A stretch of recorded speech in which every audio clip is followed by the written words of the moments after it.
কেমন হয় বলুন তো যদি বাসায় এমন টেস্টি এবং হেলদি মেয়োনিজ তৈরি করা যায়। হ্যালো, আসসালামু আলাইকুম। This is Swarna from স্বর্ণাস lifestyle and blog.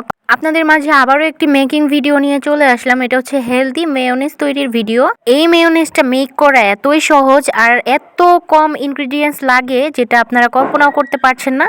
তো প্রথমেই নিয়ে নিয়েছি আমি হচ্ছে ডিম। আমি 2টা ডিম সিদ্ধ করে নিয়েছি, যেহেতু কাঁচা ডিমে অতিরিক্ত স্মেল আসে, এই জন্য হচ্ছে আমি সিদ্ধ করে নিয়েছি। আর তারপরে এখানে হচ্ছে আমি 3 কোয়া রসুন, তারপরে গোলমরিচের গুঁড়ো, চিনি, লবণ আর 2 চামচের পরিমাণ তেল। যদিও তেল আমি পরে আরও 2 চামচ দিয়েছি, কারণ 2 চামচে হয় নাই। এরপরে হচ্ছে কাঁচামরিচ 2টা দিয়ে আর টমেটোর সস একটু দিয়ে আমি হচ্ছে ব্লেন্ড করে নিয়েছিলাম। আর মুখা খুলে আমি যেটা দেখলাম, মানে টেক্সচারটা একদম হার্ড ছিল। এখানে মানে আরও তেল দিলে হতো না, এই জন্য আমি আরও 2 চামচের মতো পানি দিয়েছি এবং 2 চামচের মতো তেল দিয়েছি আর কি, মিশিয়ে দিয়েছি।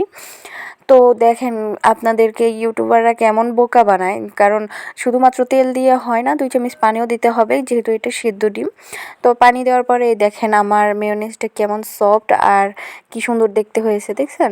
এই জন্য 2-একটা ভিডিও দেখেই কিছু মেকিং করতে যাবেন না, তাহলে হচ্ছে সব কিছু নষ্টও হবে, আবার মায়ের বকুনিও খাবে। বেশি করে ভিডিও দেখার পর তারপর হচ্ছে কিছু একটা মেক করবেন, কারণ এভাবে যে নষ্ট হয়ে যাওয়ার চান্স থাকে। তো আমি এখানে আগেই একটা ডিমের মেয়োনিজ তৈরি করে রাখছিলাম, আর এখন হচ্ছে আরেকটা ডিমের তৈরি করলাম।